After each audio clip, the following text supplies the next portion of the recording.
लेकिन लल्लू कबूतर बहुत लालची था। वो जंगल के हर तरह के फल लेकर आकर बाकी के पंछियों को वो बहुत ज्यादा दाम में बेचता था।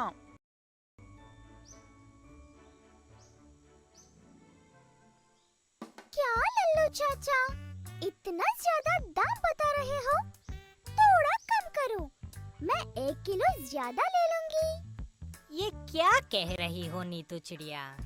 ये बिल्कुल भी उस दाम में नहीं आएंगे, क्योंकि ये ताजे फल है। ऐसी ताजे फल तुम्हें पूरे जंगल में कहीं नहीं मिलेगा।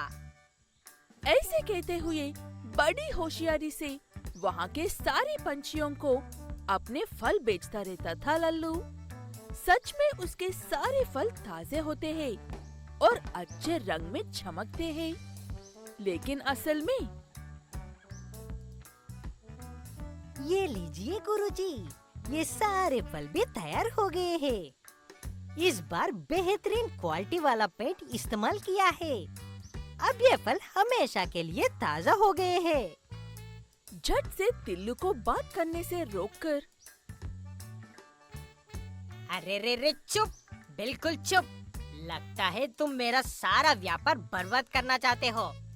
ये बात किसी को पता नहीं चलनी चाहिए। तो ये है लल्लू कबूतर का व्यापार।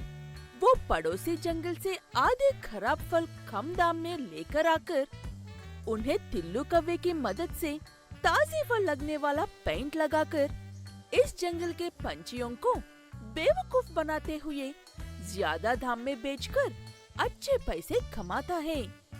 इतने में एक दिन फिर से नीतू चिड़िया लल्लू कबूतर के पास आती है। लल्लू चाचा, पता है तुम्हारे पास से खरीद हुए सारे फल खराब हो गए हैं और ऊपर से मैं ज्यादा दाम देकर खरीदते थे। वो बातें सुनकर क्या कहना चाहिए कुछ समझ में नहीं आता है लल्लू कबूतर को, इसलिए बावला बावला होता रहता है। उसके साथ तिल्लू कौवा होता है। ये क्या नीतू चिड़िया, तुम और तुम्हारा शक? बाहर धूप देख रही हो कितनी तेज है। ऐसे में फल यूं ही खराब होते हैं। तुमने शायद उन फलों को फ्रिज में नहीं रखा है, इसीलिए खराब हो गए हैं। ऐसे कहते ही नीतू को भी कुछ समझ में नहीं आता है, इसलिए नीतू चिड़िया चुपचाप वहाँ से चली जाती है। उसके बाद काफी खुश होता है लल्लू कबूतर। तिल्लू कौवे, तुम्हारा दिमाग लाजवाब है। अच्छा जवाब देकर भगा दिया नीतू चिड़िया को, दिल खुश कर दिया। ऐसे उनकी धोखेबाजी की कोई हद नहीं थी और वो आगे बढ़ते जा रहे थे। ये ऐसे है तो एक दिन उस जंगल में एल्वी नाम की तोता उस जंगल में नई नई आती है। ऐसे ही लल्लू कबूतर के पास ताजे फल खरीदने के लिए जाती है।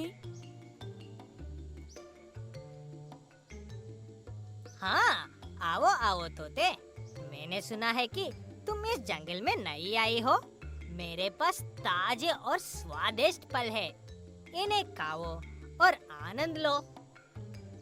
ताजे फल दिखने में तो ये ऐसे नहीं लग रही है, और वैसे भी ये इतने ज्यादा क्यों चमक रहे हैं? मैंने ऐसा कहीं पर भी नहीं देखा। असल में एल्वी तोता एक डॉक्टर है और काफी होशियार भी है, इसलिए लल्लू के फल ताजे नहीं है कहकर यूं ही पहचान लेती है। लेकिन लल्लू चालाकी से, यही तो मेरे फलों का खासियत है एल्वी तोता, इसीलिए ही तो तुमने आज से पहले ऐसे चमकने वाले फल नहीं देखे हैं।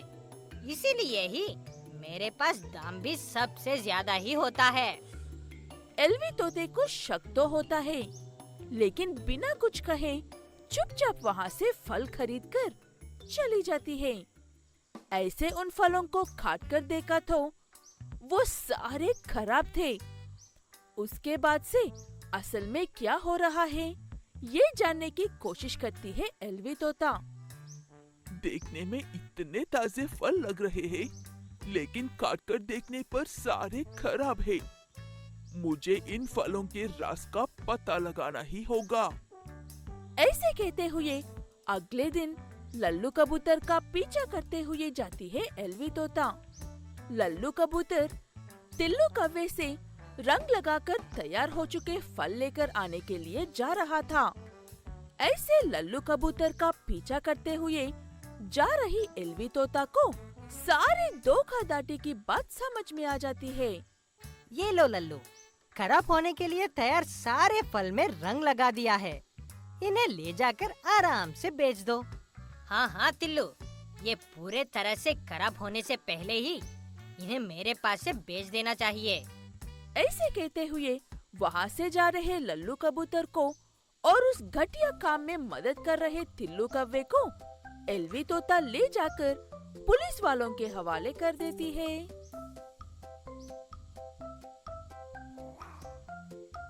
तुम्हारी वजह से कितने पंछियों की तबीयत खराब हुई है पता है? उन सारे पंछियों का इलाज करके ऐसा तुम्हारे फलों की वजह से ही हो रहा है जानकर असल बात जानने के लिए आई थी मैं।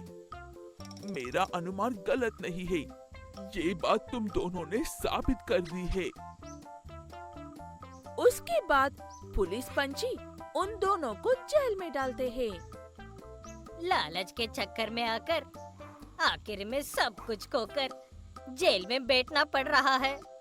तुम्हारी लालच में मदद करके मैं भी तो जेल में ही बैठता हूँ।